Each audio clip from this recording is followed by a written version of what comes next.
हरे कृष्णा। आज हम चर्चा कर रहे हैं शिवरात्रि के ऊपर कि शिवरात्रि कैसे मनाएं शास्त्रों के हिसाब से। शास्त्रों का हिसाब का मतलब है कि शास्त्रों का जो निष्कर्ष है, जो दो ग्रंथों में है, श्रीमद् भगवद गीता और श्रीमद् भागवतम। श्रीमद् भागवतम वो वेदों के ऊपर, वेदों का सार है, वेदों का कमेंट्री है। श्रीमद् भागवतम में लिखा है कि निगम कल्पतरु गलितम फलम। ये क्या है?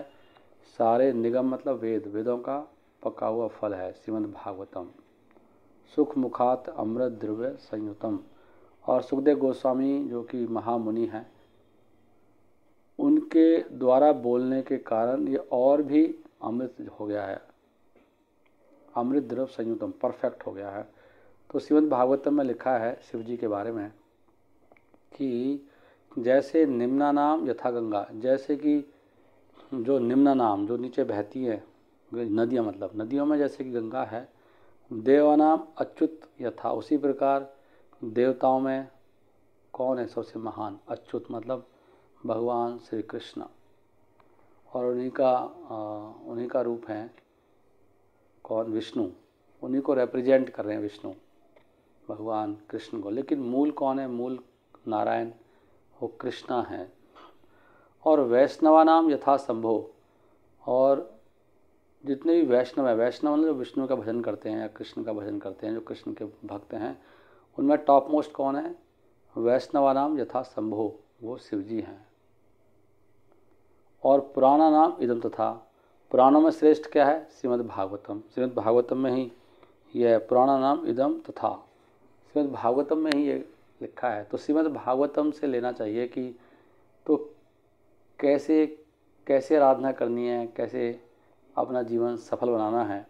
और भगवद गीता में बता रहे हैं भगवान की कि जिन व्यक्तियों की बहुत कामनाएं होती हैं, वो व्यक्ति अन्य देवताओं के पास जाते हैं, मेरे पास नहीं आते। ये आप 7वां अध्याय 20वां श्लोक 21वां 22वां पढ़ेंगे तो वहाँ पर आपको क्लैरिटी आ जाएगी। और जो मैंने इससे पहले एक श्लोक बोला श्रीमद् भागवतम का कि निम्ना नाम यथा गंगा, ये है भागवतम का जो सबसे अंतिम स्कंद है 12वां, उसका 13वां जो चैप्टर है, वो 13वां चैप्टर सबसे लास्ट है। मतलब भागवतम का ये लास्ट चल रहा है। भागवतम का जो लास्ट श्लोक है वो 13वें अध्याय का 23वां है। ये 16वां श्लोक है, 12.13.16। इसमें दिया गया है कि जो शिवजी हैं वो भगवान के भक्त हैं, वो वैष्णव हैं टॉप मोस्ट। तो शिवरात्रि के दिन हमें उनसे प्रार्थना करनी चाहिए। और जो बाकी कर्मकांड की तरह उनसे इच्छाएं करना, कुछ मांगना, उससे शिवजी कभी प्रसन्न नहीं होते। शिवजी खुद पूर्ण वैरागी हैं और वो हमेशा भगवान का भजन करते हैं। वो उन्हीं से प्रसन्न होते हैं जो उन्हीं की तरह भजन करना चाहते हैं। तो हमें एज ए गुरु के रूप में, साधु के रूप में, वैष्णव के रूप में, एक गाइड के रूप में हमें शिव जी के पास जाना चाहिए, प्रार्थना करना चाहिए कि हमें भगवान की शुद्ध भक्ति दो, अनन्य भक्ति, निष्काम भक्ति दीजिए, जिसमें हम केवल भगवान की सेवा करें। क्योंकि बाकी जो भक्ति हैं और देवताओं के पास जाते हैं, वो देवता सभी वो भगवान नहीं है, सब भगवान के नौकर चाकर हैं। जैसे पेड़ की जड़ में पानी लगाने से सभी की तृप्ति होती है, और पत्तों को पानी लगाने से तो कितने पत्तों को पानी लगाओगे? 33 करोड़ देवता हैं। कुछ लोग कहते हैं 33 प्रकार के हैं, वो गलत है। एग्जैक्टली 33 करोड़ लिखा है शास्त्रों में। लोग अपनी तरह से कल्पना करते रहते हैं, लेकिन शास्त्रों में 33 करोड़ हैं। इतने देवताओं की उपासना कैसे करोगे? एक दो की उपासना से क्या होगा? तो हमें जो मूल भगवान है कृष्ण, उनकी उपासना करने से ही सभी देवता तृप्त होते हैं। ऐसे भी भागवतम में लिखा है कि तरोर मूला निषेचनेना तृप्यंती तत् स्कंद भुज उपशाखा। जैसे तरु की मूल को निषेचन, तरोर मूल निषेचनेना, सिंचन करने से तृप्यंती तृप्त होते हैं, स्कंद तत्स्कंद, स्कंद पूरा तना और भुजाएं, उपशाखा पत्ते सब। ऐसे ही आहार लेने से जैसे कि सारी इंद्रियां, प्राण उपहारात यथा इंद्रियाणाम, प्राण उपहारात, जैसे कि आहार लेने से हमारे प्राण और इंद्रियां संतुष्ट होती हैं। खाली पेट में डालते हैं, अलग जगह तो नहीं डालते ना, तो सेंटर में डालना। सेंटर कृष्ण है। तो कह रहे उसी प्रकार तथैव अच्युत अर्हणम सर्वहरणम, उसी प्रकार अच्युत की पूजा करने से सर्वहरणम, सर्व की पूजा हो जाती है। तो हमें अलग से शिवरात्रि के लिए वो सब करना, वो सब जरूरत नहीं है। शिव जी उससे कोई ज़्यादा उससे और उनसे कुछ मंगल कामना करना it's not a good idea. तो हमें कृष्ण भक्ति ही से ही शिव जी को संतुष्ट करना चाहिए। और भगवान कह भी रहे हैं गीता में, जो मैं कह रहा हूँ 7वां अध्याय 20वें श्लोक में, कि जो लोग कामी हैं वो दूसरे लोगों के पास, दूसरे देवताओं के पास जाते हैं और उनसे जो फल मिलता है वो सब नष्ट हो जाता है। जैसे कि शिव जी से फल मिला किसको? रावण को। ज़्यादातर जो असुर लोग हैं वो अन्य देवताओं के पास जाते हैं। असुर लोग और तमोगुणी लोग वो शिव दुर्गा और सबकी पूजाएं करते हैं। जो सतोगुणी हैं, जिन विद्वान हैं, जो जानते हैं, वो भगवान की पूजा करके सबकी पूजा करते हैं। और ये खाली एक की पूजा कर रहे हैं और उससे वो असंतुष्ट होते हैं। जैसे कि आप कान में खाना डालोगे तो प्रॉब्लम होगी, उससे पेट में खाना डालोगे तो पूरी बॉडी सही हो जाएगी।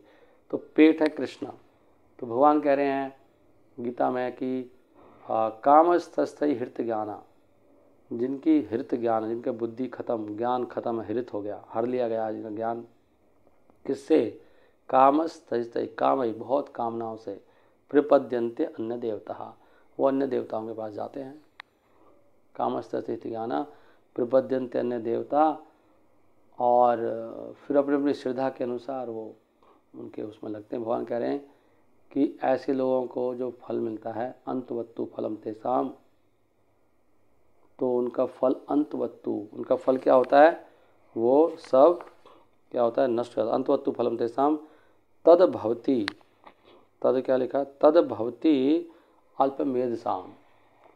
मुझे कम बुद्धि के लोग अल्पमेधसाम, इनकी बुद्धि अल्प है, और उनसे जो तद भवति अल्पमेधसाम होता क्या है? तो अंतवत्तु वो फल नष्ट हो जाता है। रावण को लंका मिली, नष्ट हो गई नहीं। हिरण्यकश्यप ने भी मांगा ब्रह्मा से वरदान, नहीं काम आया। लेकिन भगवान जब देते हैं तो बहुत सोच समझ के देते हैं, पहले बुद्धि देते हैं। देवता तो कुछ कर्मकांड करो, उसके बदले में जो मिलना मिल जाएगा, लेकिन सुख ही नहीं हो सकते। तो इसलिए भगवान कह रहे हैं देवान देव यजो जानती, जो देवताओं की पूजा करते हैं देवताओं के पास जाते हैं, और मद भक्ता जानती मामपी, जो मेरी पूजा करते हैं मेरे पास आते हैं। तो देवता भी सब नष्ट हो जाते हैं, सब देवताओं की मृत्यु होती है प्रलय काल के समय, अपनी अपनी आयु होती है देवताओं की। लेकिन भगवान तो अजर अमर हैं, भगवान सच्चित आनंद है। इसलिए ब्रह्मा जी ने ब्रह्म संहिता में कहा है कि ईश्वर तो बहुत हैं, लेकिन परम ईश्वर कौन है? कृष्णा है। ईश्वर परम कृष्णा सच्चिदानंद विग्रह अनादिर आदिर कारणम, अनादिर आदिर गोविंदम सर्व कारण कारणम। स्वयं शिव जी कह रहे हैं पार्वती को कि किसकी आराधना करनी चाहिए। शिव जी कह रहे हैं कि आराधना नाम सर्वेशाम विष्णु आराधना परम। सारी आराधनाओं में किसकी उपासना सबसे बड़ी है? विष्णु। आराधना नाम सर्वेशाम, सभी आराधनाओं में विष्णु आराधना परम, विष्णु की आराधना परम है। और तस्मात् परतरम देवी, उससे बड़ी आराधना भी है विष्णु से भी। तस्मात् परतरम देवी तदीय नाम समर्चनम, जो भगवान विष्णु के भक्त हैं, कृष्ण के भक्त, जो कृष्ण की सेवा में लगे रहते हैं 24 आवर्स, उनकी अर्चना, उनकी सेवा करना उनसे भी ज़्यादा बड़ी है। इसलिए भगवान कृष्ण की भक्ति मिलती है भगवान के भक्तों की सेवा करने से।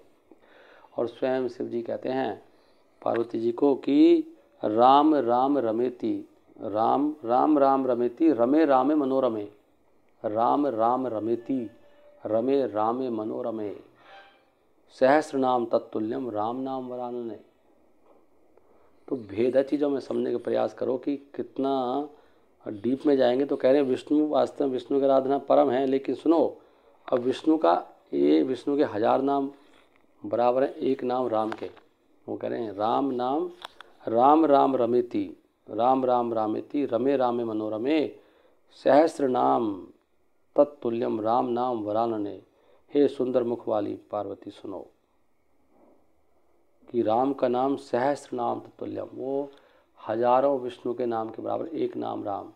और आगे कहा गया है ब्रह्मांड पुराण में कि कृष्ण का एक नाम राम जी के 3 राम के 3 नाम बराबर। हालांकि कृष्ण ही राम हैं और कृष्ण ही विष्णु हैं, लेकिन भगवान इनके रूपों में इतना सब कुछ अपना प्रकट नहीं कर रहे हैं, सारी शक्तियाँ, सारा वैभव अपना सारा रस, पूर्ण रस खान, पूर्ण सब वैश्वर्य, वो कृष्ण के रूप में प्रकट होता है। तो कृष्ण का नाम 3000 विष्णु के बराबर है और एक राम का नाम 1000 विष्णु के बराबर है। मतलब एक कृष्ण का नाम 3 राम के नाम बराबर हो गया। श्लोक में लिखा है सहस्र नाम नाम पुण्य नाम। अगर आप 1000 नाम लो विष्णु के, त्रिआवर्त्यतु यत् फलम, और उसको 3 बार बोलो, सहस्र मतलब 3000 विष्णु का नाम, त्रिआवर्त्यतु यत् फलम, एक वृत्तिया तो आवृत्तिया, एक बार ही बोलो खाली, नाम एकम तत्प्रचति, एक आवर्त्यतु कृष्ण से, सॉरी एक वृत्तिया तो कृष्ण से नाम एकम तत्प्रचति। भगवान कृष्ण का एक नाम ही आपको 3000 विष्णु के बराबर होता है। इसलिए हमें बुद्धिमान होना चाहिए। आज शिवरात्रि है, हमें भगवान शिव की को प्रसन्न करने के लिए वो खुद राम का नाम लेते हैं, खुद कृष्ण कृष्ण बोलते हैं, है ना। ब्रह्मा बोले चतुर्मुखी और शिवा बोले पंचमुखी। हरे कृष्ण कृष्ण कृष्ण हरे हरे, हरे राम राम राम हरे हरे। नारद गाय, वो भी वीणा बजा के, पूरा ब्रह्मांड कृष्ण की भक्ति कर रहा है, उसी से पूरी सृष्टि तृप्त होती है। एक श्लोक में कहा गया है कि एकेला ईश्वर कृष्ण, एक ईश्वर है, वो कौन है? कृष्णा। आर सब भृत्य, बाकी सब उनके नौकर चाकर हैं, चाहे कोई भी हो, सब भगवान कृष्ण की सेवा में लगे हुए हैं। और यारे याचे नाचाए यारे याचे नाचाए ताछे करे नृत्य। वो जिसको जैसा नचाना चाहते हैं वो यारे याचे करे नृत्य, वो वैसे ही ताछे करे नृत्य, वो वैसे ही नृत्य करता है। सब कठपुतली के समान है भगवान के सामने। तो ऐसी बहुत कथाएं आती हैं कि जहाँ पे बताते हैं कि भगवान कृष्ण सुप्रीम है, तो कृष्ण की आराधना करनी चाहिए आज भी, तब जाके शिव जी ज़्यादा प्रसन्न होंगे। नहीं, भगवान शिव यही चाहते हैं कि सब लोग कृष्ण की शरण में जाएं। काशी में भी पता है आपको, काशी में कहते हैं काशीनाथ शिव जी हैं, वहाँ पर भी मुक्ति कैसे होती लोगों की? काशी में शिव जी खुद अपने मुख से उसके कान में राम का नाम बोलते हैं, तब जाकर व्यक्ति मुक्त होता है। तो शिव जी मुक्ति नहीं दे सकते, लेकिन मुक्ति के द्वार तक पहुंचाते हैं वो, अगर कोई शुद्ध भक्त होता है तो। जो उनसे कामनाएं मांगता है वो असुर हैं, जो उनको तंग करते हैं, ये दे दो वे दे दो, शिव जी उनसे प्रसन्न नहीं होते। उन पर शिव जी कृपा करते हैं सा कपट, वो कपट वाली कृपा होती है। असली जो निष्कपट कृपा है वो शिव जी देते हैं जब उनको भक्ति देते हैं। भगवान कृष्ण, राम, विष्णु, जो भी भगवान के भगवान कृष्ण क्या है, वो जो भगवान के क्या है, विस्तार हैं, जो भगवान कृष्ण हैं अवतारी, बाकी सब अवतार हैं, समझ रहे हैं आप। तो बाकी चाहे राम हो, चाहे विष्णु हो, चाहे कोई और हो, नरसिंह हो, मत्स्य अवतार हो, बलराम हो, ये सब भगवान से प्रकट हुए हैं, भगवान मूल हैं सबके। हरे कृष्ण कृष्ण कृष्ण हरे हरे, हरे राम राम राम हरे हरे।